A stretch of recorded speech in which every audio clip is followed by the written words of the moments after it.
Hello, ladies and gentlemen. Welcome back to, unfortunately for us, the Midnight Reviews. We had a nice 9 p.m. last week or 10, whatever, but we are back. I am the fireproof Trash Snail, and I am joined by.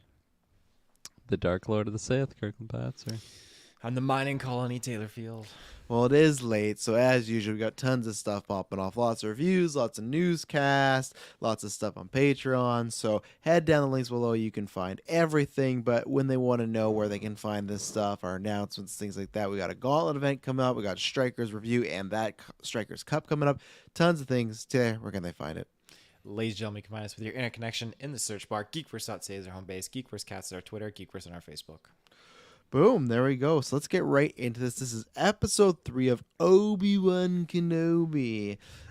Kirkland Patzer, non-spoilers, what did you think of? Obviously, last week we had 2, I was going to say solid, but great episodes. We're all hyped. We're talking about this earlier today that, oh man, can't wait to see more. Did this episode leave you feeling the same? Yeah, absolutely. I think this episode, it started like not that, I don't know, fast paced for me or like just whatever it was. I feel like it just gained a lot of momentum as it progressed, and yeah, it definitely left me just needing more. Unfortunately, I have to wait another 7 days, full week till the next one. So, I mean, it's good though that the show is still having that effect because like I said at the beginning of the episode, I was still thinking like, oh, okay, maybe this is gonna be my least favorite of the 3 so far, but man, yeah, there were some banger moments that I'm excited to talk about for sure, and yeah, I think Ewan's just continuing to be awesome as Obi-Wan. So yeah, no, I'm excited to talk about spoiler stuff because there's a lot to unravel in this episode. So maybe I'll just leave it there and pass it along. Taylor Field. If you think those first 2 episodes are good, you got to watch this 3rd fucking episode. Let me He tell was you. messaging us during the episode. I was surprised. I messaged. There was some pivotal moments in this episode, but it was more or less like an Easter egg that occurred. Like definitely when you watch this episode, keep your ears and eyes open for it. But it was the Easter egg. I was like, oh my god, that's so cool. And I know Travis, you'll get it. I'm not sure. Maybe you will, Kirkland, but we'll see. I hope, because if it's the one you're referring to, I did not get it. Because I was like, I know they're talking about something here, but I don't know who it is. Yeah. But this episode was absolutely legendary. It had a lot of build up to certain moments and some setups and some progression and just, again, more subtle things that just made me really appreciate these characters and these actors especially that are portraying these characters too. Like, again, like this isn't a spoiler, but just young Leia, I'm just loving this character more and more. I think it's just doing justice to Princess Leia all in all. And but yeah, I'm so excited to talk about spoilers because when we got to the end of this episode, I thought, holy fuck. I was yelling, probably fucking woke Madison up again, and just fucking just so good. I don't even know if I'm going to go to bed actually after this review. I think I'm going to rewatch the episode, to be honest. Oh, again, he's going to be like that guy in the naked hall. Like he's going to strip down his clothes and just be watching it. Except when Madison sees him, it's going to be like red and blue lights instead of. But yeah, no, I'm pretty much in the same camp. I think this episode I have like a few more gripes than not more than positives, mostly positive, but just more gripes than I had than the last 2, but nothing to really take me down big. My non-spoilers one I can say is this is the only thing that, you guys talk about in the newscast, and I will be excited that I still maybe think there's a part of me that wishes this was a movie because there's one set piece in particular. It's supposed to feel very big, but it feels very small, and it feels like Obi-Wan literally takes a corner and it's the same set over and over. Remind me of that first season of Mandalorian where he kept like walking around this corner. It's like we're at the same spot, like nothing's changed. So I think that was kind of a letdown for me of just the set wise is luckily the content that's happening in it I can bypass, and that's been the good thing so far. Most of my gripes with the show have been stuff that I can hand wave and go, okay, like the chase scene with Leia, yeah, could that be better? Yeah, that's why I can never say, oh yeah, it's a perfect show. It's not, but I can still say, well, this is a 10 for enjoyment. But I think they've done a good job of differentiating the episodes, but this kind of felt like a mix of the two, where the first one was very slow paced, character based. We're meeting Obi-Wan, we're seeing where he is. Episode 2 was ratchet up the excitement excitement, ratchet up the intensity. It was a ticking clock. We got to go. This was kind of half and half, where the first half was back to that, where it was taking some moments. We learned a lot, like maybe not a lot, but some little moments about Obi-Wan that I really appreciated. And we got some great, now I guess we can say, we got some great back and forth with him and Leia of fun comedic stuff, but just actually learning some character stuff too with both of them. So really like that. And then the back half of this episode was, if you would ask me if we were getting this episode 3, I would have been like, oh no, we got some really intense, heavy stuff going on. We got one moment in particular that I was like, holy shit, this is like, I can't believe we're getting this in Star Wars right now. It's pretty good. I can't believe we're getting on like Disney Plus, to be honest. Yeah. Like... So that was great. And and then only other maybe minor con we'll get into is they answered some questions that we had last week, and my hope is that this is not just the only answer, because if so, it's like a tad disappointing. So overall, still really liked it. I'm not sure where I'd rank it in the 3. 1 is still my favorite, but 2 and 3, I think they're pretty similar. So I'd have to kind of sit on this one a little bit. Obviously, this one's a bit later, but yeah, again, the episode ends and I'm like, fuck, like it reminds me of WandaVision, reminds me of Loki, of when the episode ends, you're like, fuck, I want to be watching right now. I want to see what's next. Like Disney Plus, you have that $50 tier. I can subscribe right now and watch all the episodes. Like, and I know everyone's like, oh, I love the weekly model. I do too, but man, the show's great so far. And Kirklin, you shout out until you mentioned, but like this is, I don't want to say this is his best episode, but it could be, because he has a lot to do, a lot of emotion, and he's just killing it. He's great every week. I love these new folds in Obi-Wan. So yeah, can't wait for next week. I'm sad that we only have 3 episodes left, but I think it's justified. So, Fracture Wolf, good to see. It's like old times back in the midnight chat. So, anything else to shout out, non-spoilers, before we get into this one? The score just keeps delivering. Like there's some themes that they keep putting in this episode that just get me going. Like I'm leaning into my monitor, just totally absorbed in what's going on. Like I hit pause, I go back 10 seconds and like re-enjoy this scene. Your monitor, are you not watching this on your TV? No. Kirkland, are you watching on your TV? I was here. I didn't want to take any chances on my nice comfy couch. Oh, fair enough. Okay, fair enough. I just blast those lights on, that's what I do. So, yeah. Anyways, yeah, if you have not seen the episode, we're getting into spoilers, so now's your last chance. So we'll take a little break, and we'll be right back. And we're back. So I feel like we got to start with, out of nowhere, Jocasta Nu came in and kicked Obi-Wan's ass. I couldn't believe it. Brilliant. Yeah, I couldn't believe it. That she's killed the Inquisitor for good. Killed Vader, but no. So we got lots to talk about, but let's do the main event. Everyone's going to want me talking about Vader. I want to talk about Vader. So obviously last week it ended. We got that shot of Hayden looking like a crispy motherfucker.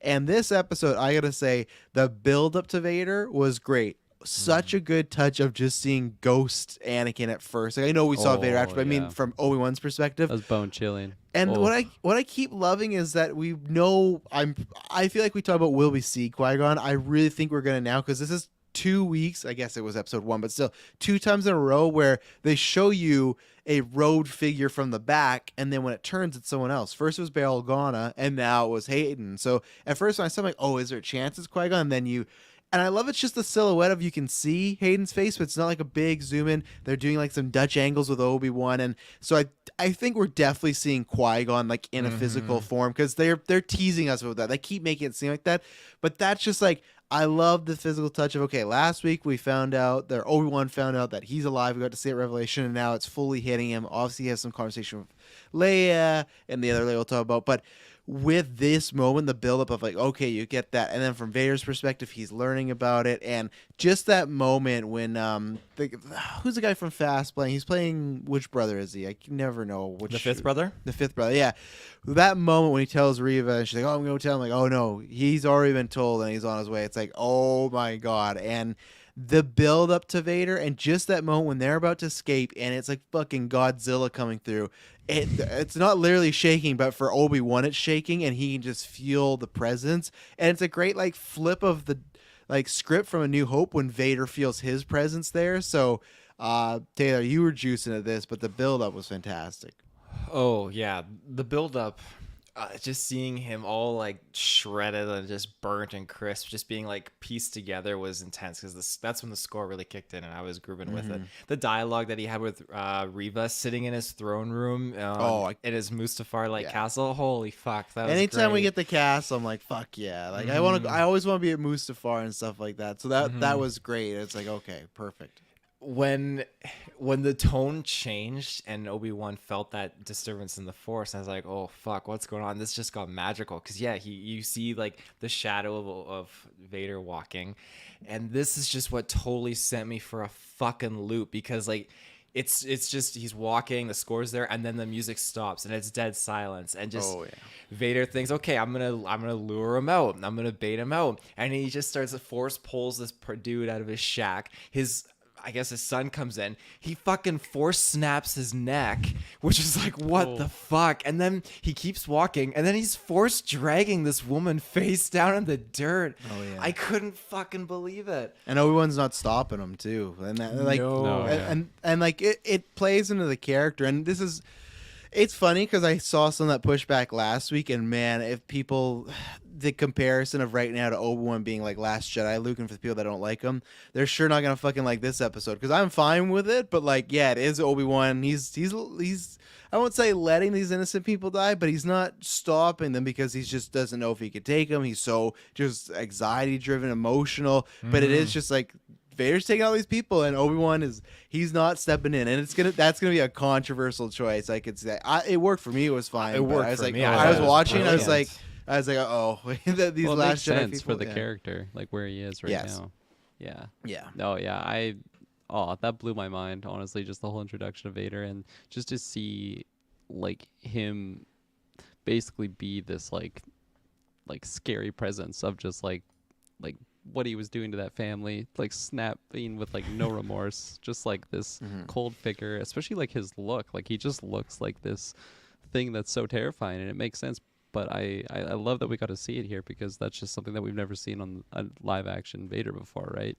So it just, yeah, he was so terrifying, and yeah, I was really glad that Obi-Wan was just like trying to hold back as much as possible. But God, it was just like one thing after the other. I just couldn't believe what I was seeing with like Vader just progressively getting scarier and scarier. And then when it got to the point with like the flames and the fire, it was like, oh my gosh, this is so insane. Yeah. No, and that's one thing where I have to think, like, obviously Rogue One, you get that hallway scene, but I don't know if there's many times we've seen Vader in like lots of darkness, I think that's what was cool to see him at nighttime, because obviously like he's blacked, he's cloaked, like he can blend in pretty well. Like most times when he was walking up to Obi-Wan, you would just see those buttons flashing, but most of the time you don't, and you got reflection.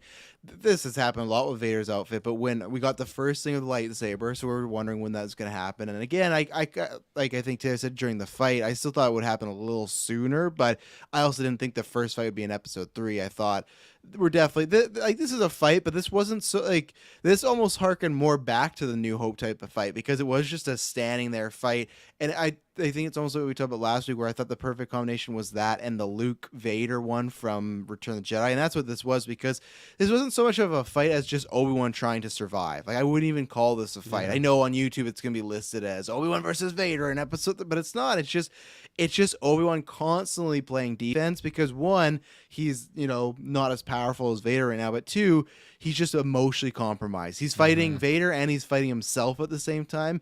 That's where, and I said non-spoilers, the set felt very limited. They just kept going in that circle of that mining compound. And at first when they started fighting, it was fine. But when they'd have Obi-Wan keep running away, it's supposed to be a new location and it's just there. And again, I will hand wave it. But for me, this is very much like the Leia chase thing, where that fire moment's great. Just like, oh, you're going to feel whatever he says, like you're going to feel the burn or whatnot. And he just... he didn't say that, even though there was a burn. Even though they did have the line when he's like, "You should have killed me when you had the chance." I'm like, was there not any, like, every character has said this in the time of movie and TV? Was there not another line? But I digress. He says like, "Yeah, you're gonna feel my pain." So there's that like ash or whatever it is. He lights on fire, and I was like, "Holy fuck! Like, this is crazy." Thank God Obi-Wan has lots of robes, because good fireproof. He's in there for quite a while, but they pull him. And then he like stops it, because I guess he's just gonna, I don't know, fuck him up more. And the stormtroopers come up, and then what was her name, Tala or something like that? the Empire's spy or turncoat, whatever. So we'll get into that because I think that was really clunky, the stuff with Leia and her in the tunnel. But either way, so she's shooting and giving Obi-Wan support, and she shoots, same thing, this ash, and it goes on fire. My problem was that Obi-Wan's on the other side of this fire, and this ash fire, she's like, it's just a line, and it's like a line you could clearly just walk around. And like for Vader just to stand there and be like, I can't get to, like, There's a bigger reason to that, and I can. But why can't you explain just it. walk around the fire? To go and stop the droid from taking Obi-Wan? Yes, or why don't you just force push This the is droid? something that like from the Vader that I've seen in like Rebels and in many other iterations, when there's another outside force that comes in, and especially like Obi-Wan is definitely like the crown jewel for Vader by all means. But as soon as another outside force interrupted and tried to get Obi-Wan out of there, and he visibly saw this droid doing it, then he gets interested because now he's thinking, okay, are there other Jedi connected with Obi-Wan? Like, this will lead me. And he's always very much a character big on following the scent towards more Jedi.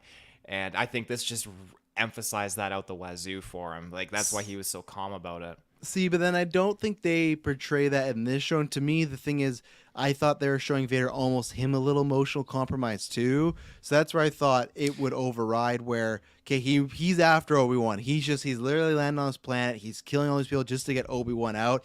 And I guess it's just, I feel like he wants to kill Obi-Wan. And I know maybe he thought, oh, he wants to hunt all these other Jedi, but I just wish there was a more convincing way, because it felt odd for me for him just to stand there and watch them kind of walk away when we just saw him. He literally picked up Obi-Wan like 20 feet away, and I guess I just don't buy in this moment. I don't think they sold that where, oh, he's looking for other Jedi. To me, the whole scene was emotionally charged. Like, I'm gonna kill Obi-Wan. Like the whole thing, even last episode, is like, Reeve is talking about like, oh, he wants to know where you are. He's been looking for you. So this to me felt more personal, that I don't know if that plot line, maybe in the episode 2 they could emphasize that, but I don't think that explanation works for me, as far as it just feels like they had a small set and this is all they could do. That's what I think. I would just emphasize it again, where as soon as that third party shot came out of nowhere, that's where it transitioned. To me, I felt like a tonal shift, like from Vader, like, okay, there's someone else involved with this. I want to see where this goes. And again, it could be like Fractured Wolf says in the chat, he wants a fair 1v1. Maybe that's the case. I do feel like there was no like emotional regret, but there was a sense of emotional unpreparedness. Like, he was confident and powerful on the dark side in this whole conflict, but there definitely was unexpectedness that he had, like, oh, you've become weak and everything. And I think that probably was maybe a little bit of a curveball for Vader as well. Well, yeah, Kirk, like where are you at? I definitely feel like I'm aligning more with the fact that because it's so personal to him, he would have wanted not necessarily like a 1v1 fair fight, but just to like savor that moment. Like, that's kind of why he got the stormtroopers to go collect him, right? Like, I'm assuming he would have just like taken him back to his little Mustafar castle and just like been able to have a trophy of Obi-Wan. Can I be a master now? Puts him Can in I a be a case. master? Can I be yeah, something like that. I don't know, but because I don't know, like, I feel like I'm kind of agreeing with Travis, where like from the way that the show's shown me, like, I haven't felt that vibe of Vader even being like interested in other Jedis right now. Like, it just feels like from what they've said, his only obsession like is Obi-Wan. I don't know. I'm excited to see like what happens in the next coming up episodes regarding just his motivation there and how obsessed he is with Obi-Wan for the rest of the show. But yeah. Yeah, and like I said, I just wish it was shot a better way too. Because even with Vader, maybe he tells the stormtroopers not to, but it's just such a small little thing of fire that I don't believe that it looked like it did nothing. It was like last week when they're chasing Leia and she goes under that log, and it's just like, you can just step over the log to get her, and that's what this was like. You just walk by it. So I think that's the only problem where, again, with the volume, that it is great. You can shoot stuff cheap and still make it look pretty good, but that's where I still, we'll see what the series is. Obviously, people will tell me, oh, you'll get more of Obi-Wan. So that is true. That is a good thing about the series. You get more time with them, character development, but yeah, anything I know. Oh, go ahead, Kirklin.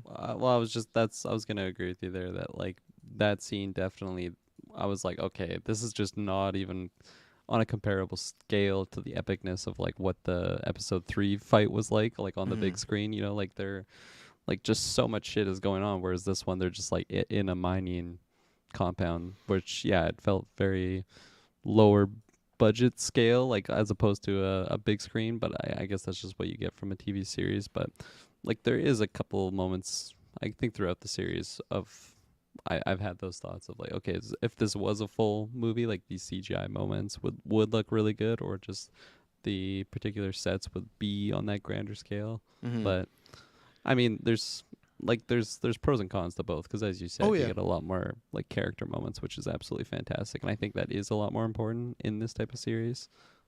Because yeah, for me, they could argue like, oh, that episode 1, you'd get half of that, you know, and stuff like that. Fracture Wolf says, although, are we all gonna retcon his reasoning in our minds for the real reason? It could simply be budget and production dumb reasons. And yeah, that's what for me, it's at least it's not such a huge gripe that it really bugs me. It's a gripe enough that if you were to ask me, because I always have two sides, right? Where my scores are usually like the entertainment, like what was my enjoyment out of this, but then if I were to take my side out of them, be like, okay, on like a critical thinking, I go, yeah, that doesn't really work for me. That chase scene didn't really work for me. But again, that just is probably budget as well. Anything more on I know Vader might come up, but anything more, Vader's going to come up in the next thing I want to transition to, but anything more specifically with Vader and Obi-Wan in this fight? I just want to double down on how fucking awesome like his lights look. Like you mentioned, like just in the darkness, like all you could really see was the lights. It's just such an iconic like little breathing apparatus thing that he has to like, again, just 2022, like seeing Vader live action again, and like he looks the exact same that he was in like episode 4. And like when I heard his voice again, it's just like, man, this is so wild that we're seeing this right now. Like this is so exciting. Oh, yeah, gets me all giddy. And I really like, again, with Vader being in the dark, but also like I think it was a smart choice with both Ewan and him being in the dark. That one, it's like darkness also hides the smaller sets. That's good, but also I just love the lights of, you know, shining off on each other, the Vader armor and everything like that. And I liked the fight in general, because I also do feel that not that Vader was taking it easy on him, but it was that Vader was just kind of just waiting, and he was savoring the moment a little bit, because I feel like he could have took out Obi-Wan, but you know, Obi-Wan still got some moves. He had some good blocks in there and stuff, but he's gonna be more prepared for the next one if it happens. So I would hope so. Yeah, I loved how Vader just had like one hand like on his lightsaber, as Obi-Wan was just like putting his whole force just trying to hold him back, and like Vader's just like, he's standing so tall, like very straight over top of him, like he just looks so powerful in those moments. But just mentioning the lighting with Obi-Wan, the first time that he like lit his lightsaber, you could just have like the blue glow off of like Ewan's face. It was just, oh man, it looked so good. It was so good. And then there was one moment too, it was almost like a first person shot of like Obi-Wan looking out for where Vader was with like the blue glow, and you like couldn't really see anything. It was a really, really cool shot of just seeing like how low visibility was, and like it really made it feel like Vader was like this horror threat of like where's this monster gonna pop out of, because like I love that, like how he has that effect, because he is this person in like a spacesuit, right? Like he doesn't look really human. Like he's just he looks so imposing threat. So it was so good. Well, and that's why I'm interested to, because like I said, my highlight of this fight scene is Ewan's face is like working all the time. Like he never looks like he's just like in a fight. He always looks like he's going through some emotion, mostly just pain and like guilt and stuff like that. So that's good. But I am in the second fight. What I'm looking for is not for more of the fight. I'm looking for if Obi-Wan just a dialogue a little bit more, and that's fine that we didn't get here. We know we'll probably get like a grander one, but Obi-Wan didn't talk much in this, you know, and that's what I was kind of waiting for, and I still want that, because I've said one of my best things, and this episode did it too, about this series, is it feels like the episode, you know, 3.5 I didn't get, like that time that we jump, it's like I feel like we were warranted a Obi-Wan Anakin conversation even more, because yeah, sure, they talked in Revenge of the Sith, but that's like Anakin at the height of like, he's just raging, you know, he's like that kid in that classroom meme. Like you can't even have any conversation with him. Now, could you have a conversation with him here? No, but just in a sense of, I really do want Obi-Wan to express even more so that he failed him. Again, he says that in Sith, but it's much more just, yeah, I failed you, but I still got to kill you. This is like years and years later of grief and whatnot. And I don't know if he wants to turn to the good side or anything like that, but I think they kind of saved a lot of that dialogue, and I loved the reveal of he's running through the desert, and then you just got that shot of his legs and the cape, and then the lightsaber comes down. They've used that shot for promotional material, but to see it actually, the reveal of it in Ewan's face again, he just looks scared the entire time, and that's what I liked. And yeah, like I said, I hope we get some more dialogue in the future. Taylor? You mentioned it there briefly, Kirkland, when Vader is just one-handing it and pushing his advance onto Obi-Wan. Holy fuck, I love that. There's some video games out there that show like cinematics, especially at Fallen Order, where Vader is just one-handedly like advancing on a Jedi, and it's great. That's one of my most favorite Vader moments. And to see it live action was just gorgeous. It's terrifying. And you said it as well when the lights are coming into play, and that's as soon as we get that first lightsaber activation from Obi-Wan. Fuck, that was so crisp and smooth, because Vader he speaks like a ghost, and then Obi-Wan just turns to the side and ignites, and he's just, his stance, like, it just felt so good. Oh yeah, God I'm damn. to rewatch that. Oh yeah. I'll touch upon like the set piece with Vader and them like running around. To be honest, it didn't bother me at all. I looked at it, like, okay, this is just a very big mining planet. It's a mining colony, so I'll run with that. But it's just the way they were running around and duking around. I was more so focused, I guess, on like Vader and just the dialogue and Vader taunting Obi-Wan. And that initial scene when Vader was just standing there and just it was dead silent and Obi-Wan walked out and just the lightsaber ignites. I was like, oh, chills just going down on my bones and everything. And I liked when Obi-Wan didn't ignite his saber. He just like saw Vader and then just ran. And Vader's like, what the fuck? Yeah. He's just like old man. And that's like, I'm interested what the fight is, but that gives a different perspective.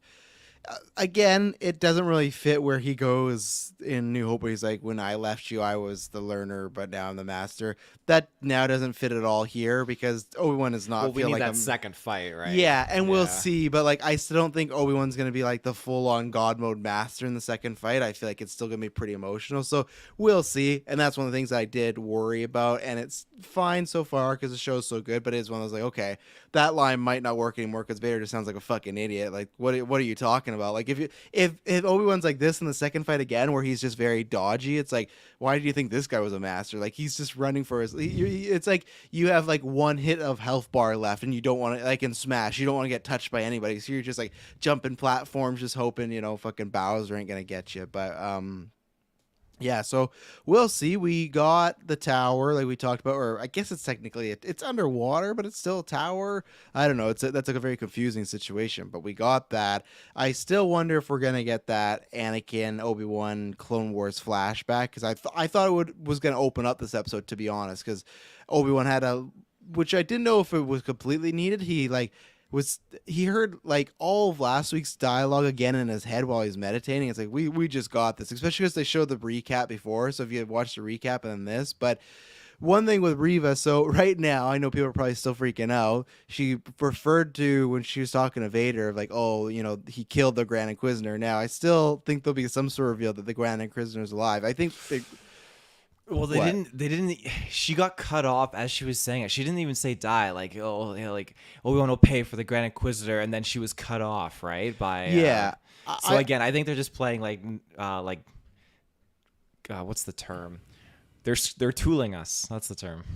They're tooling us. Okay, we want to tool the audience right here. No, I actually think the Grand Inquisitor might be the one to kill her, to be honest. I think he might come back, or it could be Obi-Wan. I'm not sure, but it's still weird because I guess he could just be passed out and he's in a coma and he hasn't told them yet. But it feels odd because you feel like you're like, yeah, she's the one that stabbed me. It's not good, but. So last week we talked about the connection to Vader and everything like that, and so we got the scene in the tower. That's all great. The part where I'm a little worried now for Reva being a bit two-dimensional was we talked about, okay, what is this thing? She said something that she's owed and all this stuff. I want more context because Vader just made it sound like, oh, yeah, you want to be a Grand Inquisitor. And then she just there was an awkward thing, again, editing, where it was just Reva just standing there. She wasn't like nodding her head or anything. She's just standing there looking, and Vader was looking at her and back to her.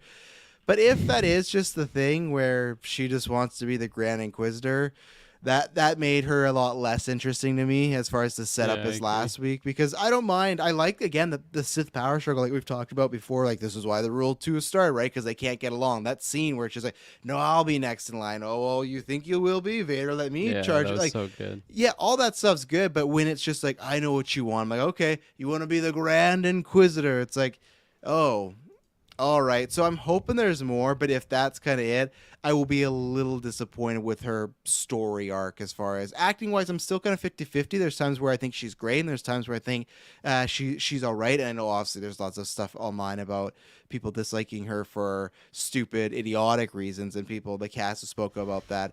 I don't care about that. It's just like a performance wise, as you know. I go, Jay, what did he say? I do not like Ben as much of wimp. Badass in the original, yet a wimp here. And that's what I talked about when we open up. There's going to be tons of people. Jay, please let me know. This means no offense. What did you feel about Luke Skywalker and Last Jedi? Because I feel like that's going to be a very close proximity. I don't have that problem at all. I think it's just Ben suffering from PTSD, and I don't think he's ready for. He also just doesn't think he's ready for Vader. Like, he thinks after 10 years not doing anything, he's gonna be able to take on. He Anakin, just who's been found out practiced. that Anakin was alive as Vader, and now like moments later, he sees fucking little Annie snapping people's necks out in the street. Like, what the fuck are you Yeah. gonna do? And you have his fucking 10-year-old daughter with you. Like, Oh, yeah. that's a lot to process. Instead of Oh, yeah. asking, "Are you an angel?" He's like, "I'm the fucking devil." But Kirkland Patzer, what do you feel about this Reva thing? Do you think that is the full extent that she just simply wants to move the food chain, or do you think there will be more with these 3 episodes? Um, I think there's more. That's kind of pulling from just my want and hope, because yeah, I agree with you. If that is just her motivation, it makes her a lot less interesting. She's just like a very standard, like, I don't know, imperial person that wants to just move up the food chain, right? As opposed to having like just a completely different motivation.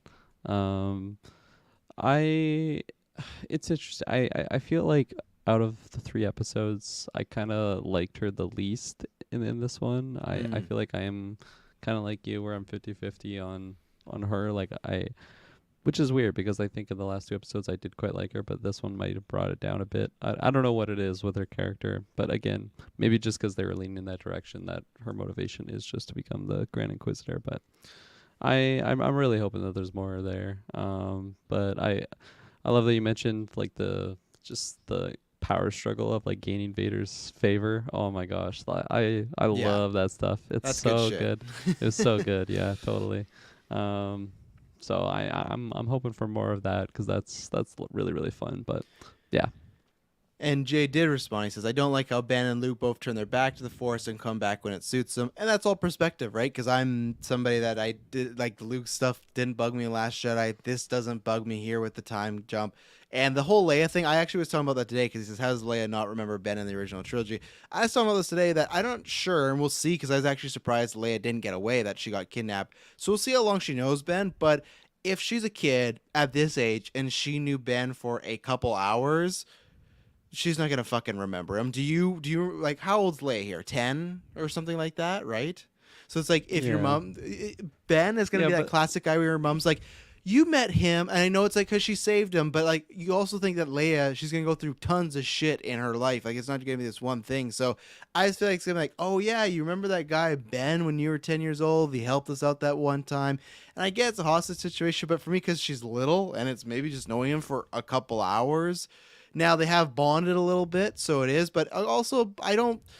It's tough because it's in that whole the New Hope. You can still skirt it. There's nothing that says she doesn't remember Ben. It's just when she says, you fought with my father in the clone armies, da da da da." Because she's a princess, she could be sending a very political, straightforward message to Ben, Obi-Wan, and Kenobi. So I guess I just don't have much of a problem with that as other people do in this situation. But Kirkland, you look like you're gonna counter Yeah. me, the Vader style. You gonna I throw me in some mean, fire?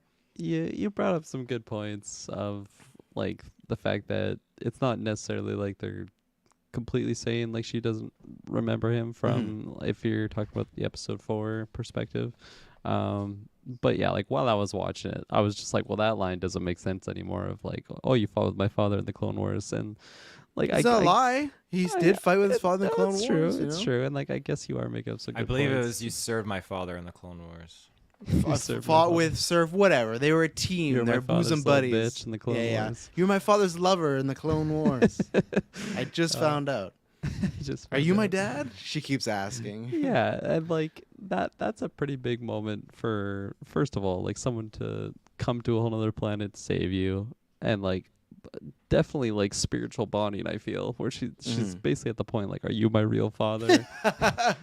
This guy's telling her all about the Force, and like this is like the one Jedi that she's really meeting. Like I feel like that's someone that you wouldn't forget, but I don't know, I guess I could give it the wave of the past, because I'm like, this show is gonna have no way of like bringing down like my feeling of like just her perspective of like Ben in episode 4. At least I hope not. There's gonna be 3 episodes left, but I think from what's been shown so far, I'm not getting that vibe. So, and I've always said, like, in concept, to me, Vader and Obi-Wan fighting and interacting in the series just at the start is already kind of not retconning episode 4, but in a way like adding to things that I'm sure George did not plan. I'm sure he did not plan Obi and Leia to meet. So that's where it's like, no matter what, if you're going to be in watching this series, same thing that, am I kind of bullshitting of like, oh yeah, Leia, it doesn't say that Leia doesn't remember him.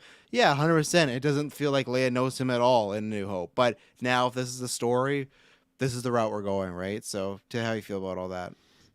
To be honest, very blunt, I don't give a flying fuck. She knows Obi-Wan in A New Hope. That's good enough for me. I think people are diving way too far into the specifics. No offense to anyone. I mean, if that's your headcanon, then fucking rock on, bud. But rock on, bud. Rock on, bud. And as I've always said, like, at the end of the day, if you're a big fan of the prequels and Star Wars, all these stories without George, you can just kind of write as what ifs, because they're not from George. They're not from the original creator. So it's not like you can just look at this like, oh, this is what would have happened if there was a sequel to this. Would have happened in this, but it's like you can just watch those original 6, be like, hey, these are George's story. This is his, So that's the best way to, I'd say, go about it. But where are you on Reva, Taylor? Because we've talked about that. Where are you as far as do you think the Grand Inquisitors are only goal, and if it is, how does that make you feel? I'm totally okay with it. I get this sense, again, when Vader introduced himself to the Inquisitors, especially the Grand Inquisitor, were very rattled by this. And they look at it as, my interpretation, you have 2 Sith, that's it. And I feel like they necessarily don't think they'll ever amount to being a Sith, and that Grand Inquisitor role is just the thing that, like, that's their golden goose. That's what they always want. And so then this Sith dynamic where you have them betraying each other and rivaling each other for that position, that status, and that rank, I love seeing that. It's like you said, Kirklin, it's just this Sith-like trope that we see in many former masters and Padawans of the Sith side, the dark side. So it's definitely really cool to see the 5th brother and the 3rd sister just going at it for that. What's up, Travis? How much do they know about Palpatine, the Inquisitors? I'm getting to that Emperor point in the comics. But I meant more like, do they know he's a Sith Force user, etc.? Because my whole thing is, when you're talking about Vader like being the number 2, I wonder in their minds if there's a perspective where they think Vader is the only like Sith Force user. No, they know Palpatine. Okay, so that's what I wanted to know. So then, okay. Yeah, he's made himself known. It was when Palpatine introduced like Vader. This then is that my was, work, that friend. was like oh, I thought like I was Grand Inquisitor thought he was like the prominent one, and it's like, oh, there's Vader. Like, who is this Vader? He's the best Sith in the whole galaxy. I love Vader. I love Darth Vader. We killed so many kids together. Oh, not Grief Karga, but still, I love Darth Vader. Not Jocasta Nu. Yeah, not just fuck Jocasta Nu. Am I right, Grand Inquisitor? He's like, yeah. But we'll see. Like I said, I just think there's a chance, and with there only being 3 episodes left, I think I'm more assuming that, okay, she's going to be more just a straightforward kind of, I won't say generic, but nothing new type of Star Wars villain, where at first I thought they're going that way. Same thing, I do want them to explain. I know people are like, oh, you don't have to, but I still want them to explain how she knows Anakin's Vader, right? So I hope we get a little bit more of that, and if we don't, I feel like it's a missed opportunity that stuff will hurt my overall score when we get to the end there. But well, I'm hopeful that with how this episode ended, she's pretty close to getting her hands on Leia. I feel like maybe that'll lead to some explanation there to her knowing something about Anakin. I'm hoping, at least. Yeah. Well, let's take our second ad break and let's talk about Leia and that predicament she's in. So we'll be right back. And we're back. So yeah, I want to start because personally I thought that this episode Leia was going to end up a safety and that would be it. But I think it does make sense as far as, okay, if he would have got Leia to bail, she's safe, and then I think he would go back to Tatooine, and that's it. This gives Obi-Wan another reason to have to go out there. Now, this whole tunnel thing of, okay, we're all gonna go. Okay, well, Obi-Wan's gonna stay, and you're gonna take Leia. And fuck, like, what a promise breaker right away. Promise me you'll get her to safety. 5 minutes later, nah, I'm not. This guy's worse than Alan Grant, you know, Taylor. But like, or this girl's worse than Alan Grant. Like, Leia just says a few things like, he's gonna need my help, and I guess she does save Obi-Wan, but I think the girl right now is more important, so I didn't really like that. She didn't know that. To her, the priority is the Jedi. Like, that's her. Is it though? Because she's, I would say so. She's big on like helping Jedi and everything. To her, she doesn't know who this little girl is. It just doesn't matter to her. I would disagree though. I thought she knows who the little girl is, and that's why she's helping her get from point A to point B. Like, she knows. I didn't think she knew. I just thought she bringing. knew that. I didn't think she knew who it was Leia. I took it as she just knew that it was a Jedi, Obi-Wan, that she had to help get out of there, and Obi-Wan was just escorting this girl. I guess, but then I feel like at that point when Obi-Wan explains to her, like, no matter what, get her to safety, I don't know. I would take that as like, oh, clearly she's the more important thing that I got to protect. So again, I thought that was just kind of easy that she left, and then Reva, and I didn't really know how that tunnel system fucking worked. No, you want to talk about fucking recurring set pieces? That fucking tunnel.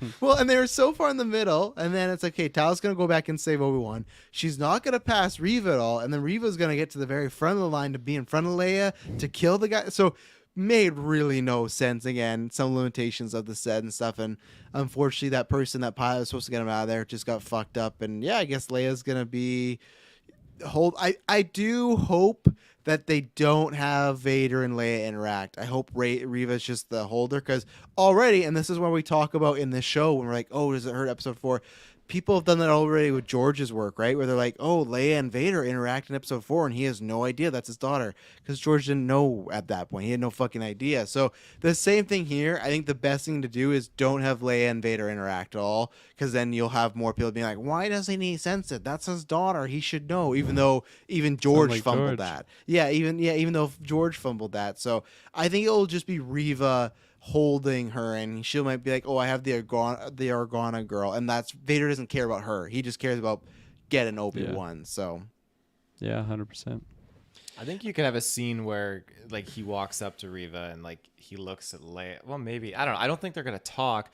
I mean, you are right. Did George know that was gonna happen in that family lineage? Yeah. Like, no, not at all. No. He didn't. No. So again, the way I write it in my head canon is Leia, again, she's closed off to the Force, and when she started hanging around Luke, then that started to kind of trickle in. She started to be more receptive to it and open to it, being around Luke more so. And that's how Vader eventually kind of like clicked in and was like, holy shit, like I can sense her now too, and could sense those feelings through Luke as well. That was one of the ultimate ways, because his feelings betrayed him, and he figured out the truth through the Force by sensing it through Luke and his emotions. And so at this point in the game, like he has no reason to reach out and sense that would be his daughter, and people can argue that, but as far as he knows, the Emperor has reassured him too, like his kids died with Padme. That is it, and he doesn't learn about his kids being alive at all. He doesn't even know he has twins at this point, so he doesn't learn about a single one of his kids being alive until that Luke blows up that Death Star. So yeah, I don't know where to take us. Kirklin, you got somewhere to take us? Where to take us? that Frick guy. The freight guy? Freak. Frick, yeah, no, that was a funny character. He was like surprisingly friendly when they first went up to meet him. I was like, man, that's not the voice I was expecting that guy to have. But mini Seth Rogen. Yeah, essentially. I like the tension that came with that scene of like the stormtroopers come for a ride, and it was interesting to just have a perspective of stormtroopers like occupying a planet, and then you just have people that are like not even necessarily against the Empire, like they can still work like under Empire just rule, so they're kind of pro Empire in that sense. I liked seeing like through that lens of what some people are like there, and yeah, no, it totally makes sense. Like people would be ratting like Jedi out and stuff like that just to maybe get, I don't know, some sort of reward through the Empire. So I like that whole sequence. That's where I actually quite like the set piece, like the daytime mining situation. I don't know. It looked cool. I like that stressful moment when he realizes that the guy is like pro Empire because you have like the Empire logo there. That was fun. And then I will say too, when they get to the checkpoint with the like laser gate, that one sequence when like all shit's going to hell, and and then there's one stormtrooper that like falls on the gate. Yeah, It's just sliced in that's half. great. Oh, that looks so good. Yeah. Yeah. So I really like that whole sequence.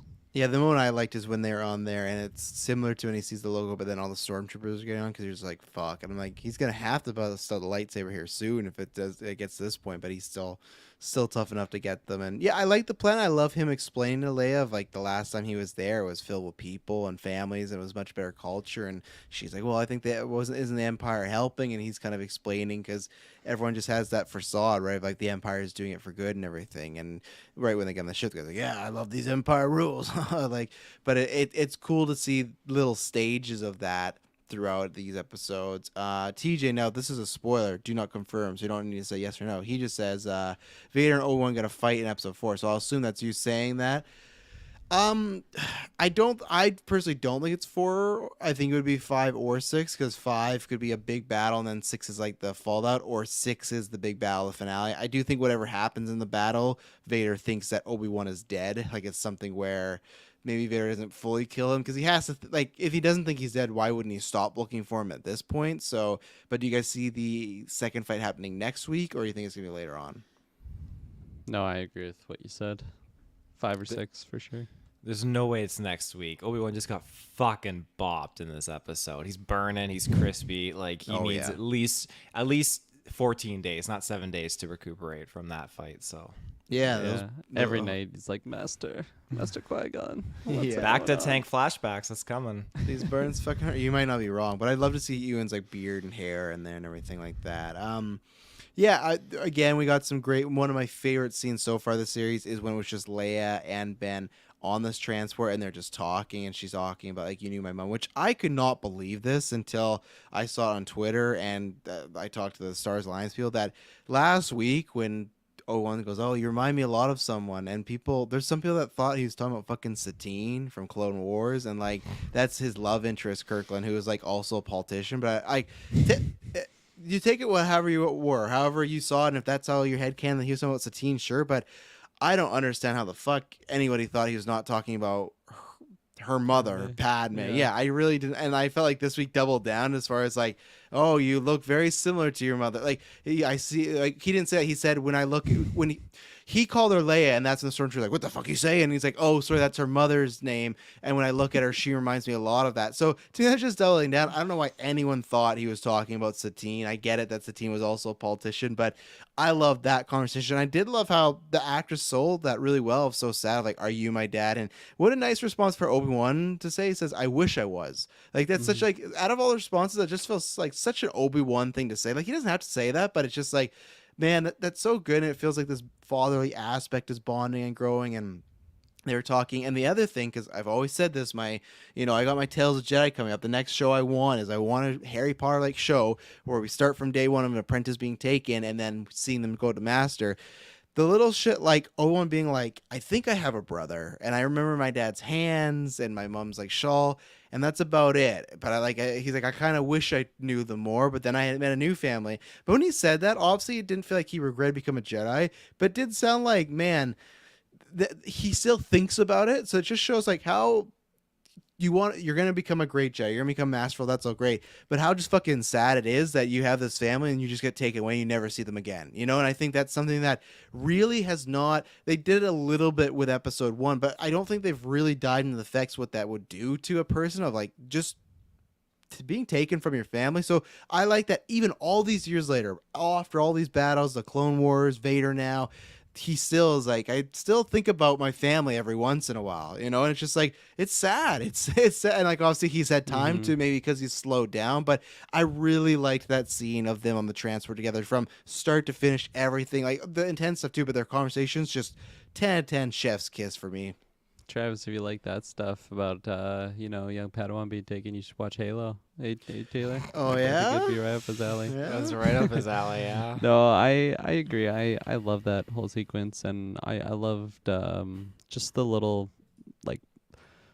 stories that Obi-Wan was telling, like of more feelings that he's having towards just the whole process of becoming a Jedi and Padawan, and I like the things that were revealed of like maybe he does have a brother in there, which is something that I never would have even thought, that like Obi-Wan has a brother out there in the universe, right? And it's so great that he can, or that they can incorporate a line like that in a show like this, because it doesn't change anything. Like, it's not like we're in episode 4 and I'm like, oh my god, Obi-Wan's brother's out there somewhere, like he's gonna come back, be the real chosen one. Like, I'm never thinking about those moments, but it just fleshes out the character of Obi-Wan before he becomes a Jedi. So, or as Factual Wolf was joking, Owens is Kenobi's brother confirmed. Yeah, that's what it's gonna be. Like, you're my brother. But yeah, you make that great point of it doesn't. It only enhances Obi-Wan's story. It's not. We're not gonna meet.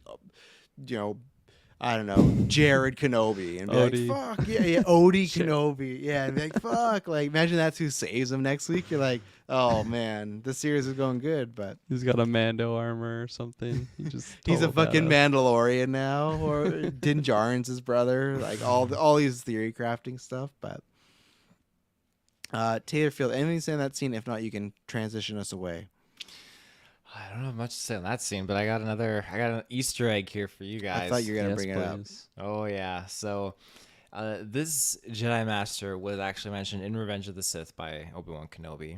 He says the line, Master Voss has moved his troops to Boz Pity. And so now again, when he's in the bunker, he's like, oh, like Quinlan was here. So again, we have confirmation that Quinlan Voss is still kicking. Again, in like canon, I think through comics or whatnot, like he was still alive. He survived the purge and everything like that after Boz Pity. So I just think it's super cool of a little Easter egg just to throw him in there. Did you catch that? And do you remember Quinlan Voss, Travis? Oh, Clone Wars? fuck. So I knew it was somebody, but I did not know the name. I didn't search, but now I did. Now I completely know who this is. He's up your alley. He's the kind of guy that would like to fuck around and sleep around as a Jedi. Yeah, he was a crazy Jedi, and he had a relationship with Asajj Ventress, right? They had a whole So no, that's actually a really fun call out. Maybe we could see him in Can one day. So that's cool. Yeah, he's like a rebellious Jedi there, Kirklin. He's a rule breaker. I don't even know. Is he still? I guess he's. Was he with the Order even in Clone Wars? I feel like he kind of splinters off at times. He was in the Order because again in Revenge of the Sith, like he was leading that his name drop, right? Like he was leading his own troops in that city. Where was he leading them again? Boz Pity is the name of the city. Pity. Yeah, Peter Man, watching from Sydney, Australia. Watching Hello, Obi-Wan or watching us? I think watching up, maybe both. Not a commentary track, but Say hi to Kyle. But yeah, that was cool. Because at first I rewound because I thought he said Qui-Gon Jinn, but then I'm like, no, I heard an L in there. But yeah, that's cool. Qui-Gon Jinn. Forrest Ghost just scribbling in these bunkers. Who knows? Qui-Gon was here. Master Qui-Gon was here. She's like, no, that says Quinlan. No, Qui-Gon. He's just seeing shit now. But no, that's really cool. When you can add little fun Easter egg stuff where it's just, oh, that's a fun fact, or for the fans, you pop. So, is there anything else? I think I've said all my notes. We talked about the castle. Like I said, what a banger way for that to start, just when seeing that tower. And I hope we go back there. And that's part of my reason I just want a Vader series, just so I can see that fucking tower all the time. But I think I've hit all my notes. Yep, I don't think I have anything else to throw in. It's all my notes. Just this episode just fucking blew my mind. It's fucking like. I'm speechless for words now. Like, it's great. Yeah. I'm going to go rewatch it. Well, there you go. So, ladies and gentlemen, we will be back next week for Obi-Wan Episode 4. Now we're over halfway, so that's going to be tons of fun. I can't wait. It's not that I want to watch them, but man, I want a little teaser promo for each episode because I just want to know what we go into next. Because I feel like we've seen almost the majority of all the teaser stuff and trailers now in Episode 3. There was a few like the tower of that shot of Obi-Wan meditating, but now I feel like we've seen it all. And Big Bad Booty Daddy Vader is on the hunt. So we will be back next week. Thank you everyone in live chat. Thank you everyone listening. Let us know what you thought of this episode, and may the Force be with you. Oh.